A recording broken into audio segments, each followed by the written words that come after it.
beh, poi faccio una piccola premessa, attorno a voi ci sono dei video, ovviamente anche alle mie spalle, ci sono dei video che durante il pranzo proiettano i raduni, i principali raduni a cui noi abbiamo partecipato quest'anno, perché ci sono state anche altre manifestazioni più piccoline ma che per esigenze di spazio non sono riusciti ad inserire. Uno fra questi club veramente simpatici, spumeggianti, veramente che ci hanno dato un'atmosfera, se posso dire, di quando noi come Stile Alfa Romeo abbiamo iniziato. C'è un'atmosfera proprio di amicizia, di divertimento puro, solo per il gusto di ritrovarsi fra appassionati. Gli amici alfisti di Pazin, nella figura di Dobrila.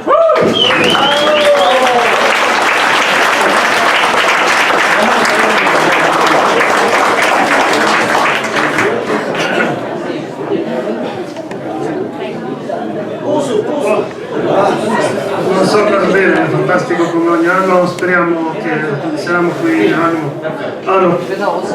prossimo. Grazie. Ti sei divertito? Fantastico. Va bene così. Ciao.